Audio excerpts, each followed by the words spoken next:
네, 안녕하십니까. 제73대 관훈총무, 관훈클럽 총무 이하원입니다. 오늘 여러 가지 일정이 많음에도 불구하고 올해 첫 관훈 토론에 참석해 주신 모든 분들께 진심으로 감사의 말씀을 드립니다. 오늘 토론회는 2026년을 여는 첫 관훈 토론회이자 저희 73대 새 집행부 출범 이후 처음으로 마련한 자리입니다. 그 첫 토론회 주제로 저희가 가장 먼저 선택한 분은 국민통합과 또 그리고 여기에 대해서 말씀해 주실 이석연 국민통합위원장님입니다. 그 이유는 분명하다고 생각합니다. 지금 한국 사회가 직면한 여러 가지 과제 가운데서도 좌우 이념과 이념 대립과 또 지역 간 분열이 가장 구조적이고 또 가장 심각한 문제라고 저희 관훈클럽은 판단했기 때문입니다.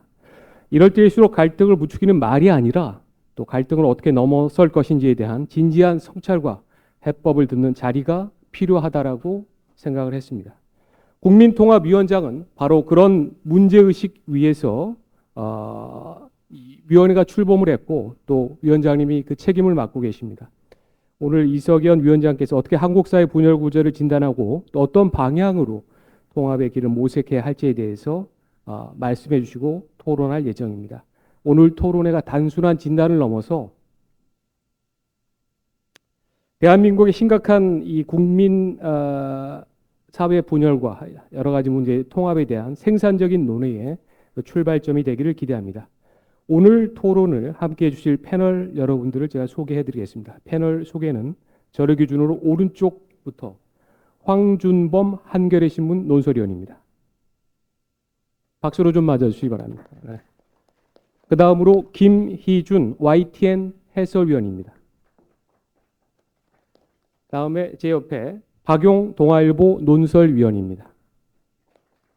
그리고 맨 끝에 김회경 한국일보 정치부장입니다. 잠시 후 토론이 시작되면 네 분 패널께서는 첫 질문을 하실 때 그때 한 번만 소속과 성함을 밝혀주신 뒤에 질문을 이어가 주시기 바랍니다. 그러면 지금부터 이석연 국민통합위원장님의 기조 발언을 먼저 듣고 이어서 본격적인 토론을 시작하도록 하겠습니다. 큰 박수로 맞아주시기 바랍니다.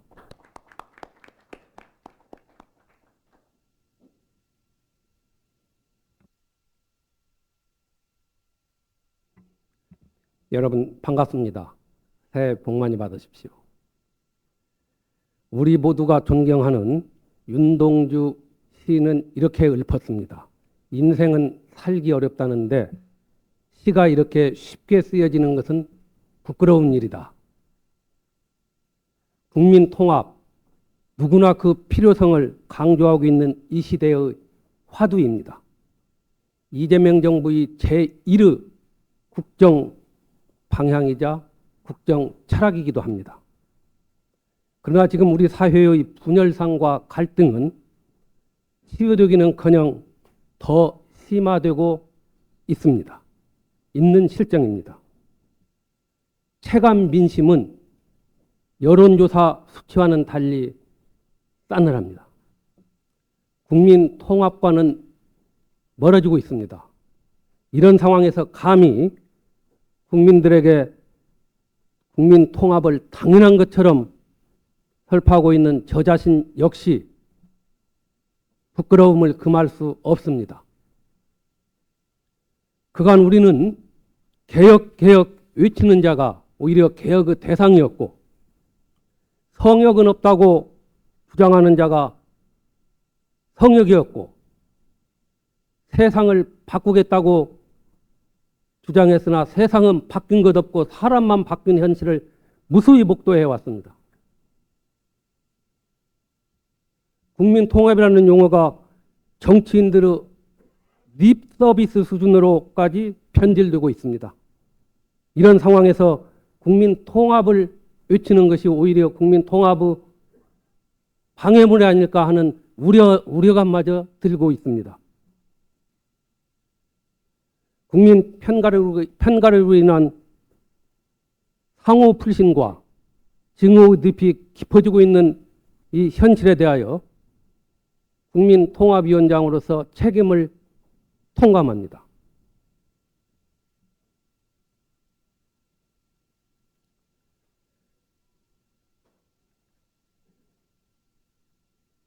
누구나 주장하지만 누구도 실제 당에서는 외면하고 있는 것이 국민 통합입니다.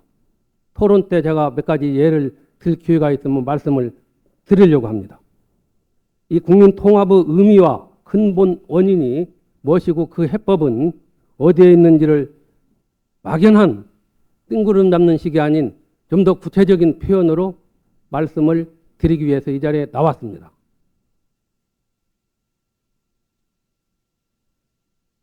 저는 오늘 패널 분들께서 저한테 어떤 질문을 하실지 모르겠습니다만은 적당히 넘어가는 식으로 답변하지는 않겠습니다.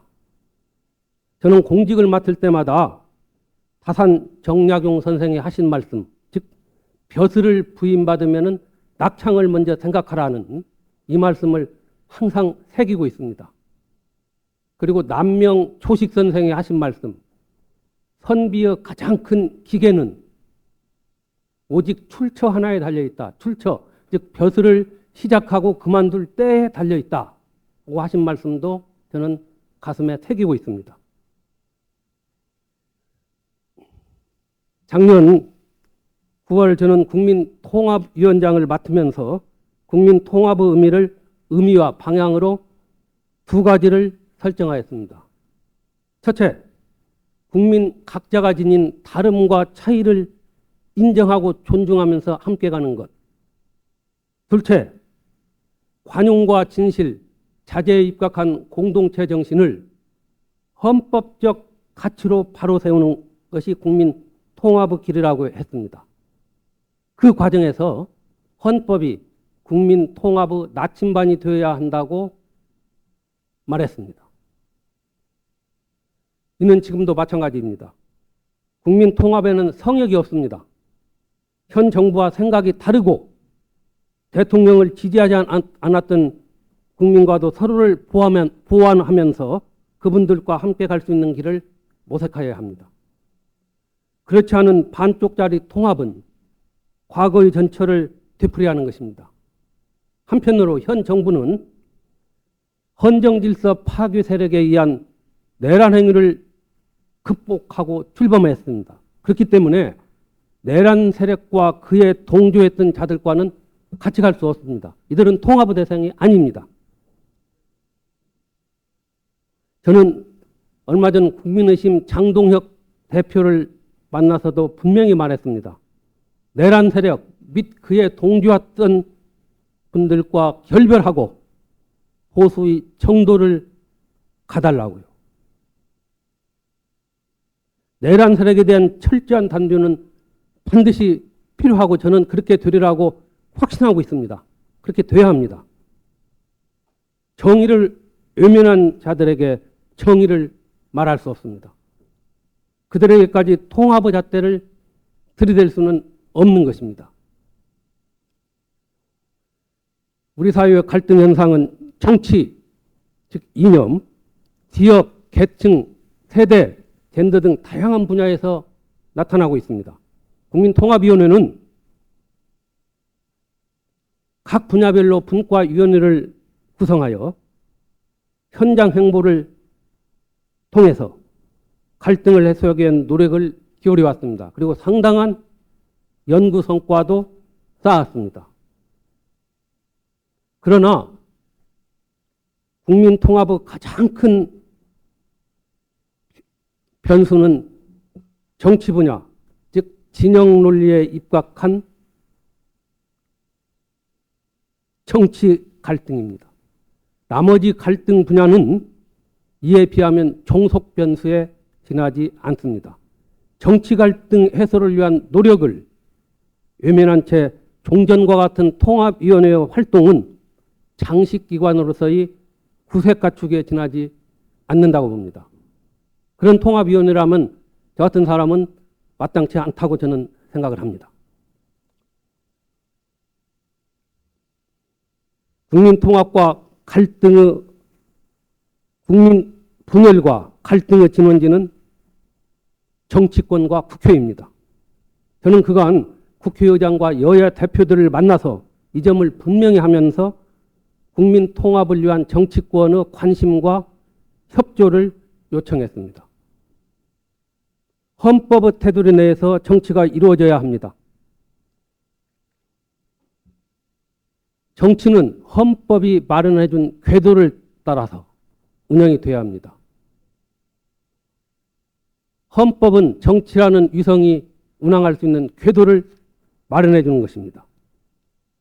따라서 헌법이 마련해 준 궤도를 이탈한 정치는 더 이상 헌법적 상황이 아닙니다. 이것은 비법적, 폭력적 상황의 다름 아닙니다. 헌법 원칙이 분명한데도 하위 법률에 의한 변칙적 방법으로 헌법 정신을 훼손하는 것은 허용되어서는 아니 됩니다. 아무리 다수결에 의한 정당한 절차를 거쳤다 하더라도 헌법 정신을 훼손하는 것은 허용되지 않습니다. 그리고 그것은 헌법적 상황이 아닌 타협의 폭력이라고 저는 보고 있습니다. 양심이 배제된 법이 폭력이듯이 말입니다. 그로 인한 국론 분열과 진영 논리의 확대는 국민 정서를 한없이 황폐화하고 국민 통합을 위한 노력을 무의로 돌립니다. 어떤 사회가 진정 성숙해졌다고 할 수 있으려면 그 사회가 얼마나 효율적으로 여론을 수렴했는가가 아니라 얼마나 진지하게 소수 의견을 경청했는가 여부에 있다고 저는 보고 있습니다. 다수결은 민주주의 토대이지만 그 이외에 세워진 헌법은 그 다수의 손에 의해서 무너질 수도 있습니다. 헌법은 다수가 자부심을 가지는 만큼 다수결의 자제를 요구하고 있습니다. 그것이 바로 소수의 권리가 존재하는 이유이기도 합니다. 오늘의 정치권, 국회에게 저는 이 정치 철학적이고 헌법 철학적인 말씀을 강조하고자 합니다. 참여의 기후균등에 의한 참여의 기후균등에 바탕한 정치적 합의, 즉 이에 의한 법률이나 정책이야말로 헌법이 추구하는 정치적 정의를 실현하는 길이자 사회 통합과 국민 통합을 위한 길이기도 합니다. 끝으로 지도자가 잘못된 역사에서 배우지 못하면 잘못된 역사가 되풀이됩니다. 그러하듯 진정한 국민 통합은 과거의 부정이 아니라 과거의 재구축이 되어야 합니다. 고맙습니다.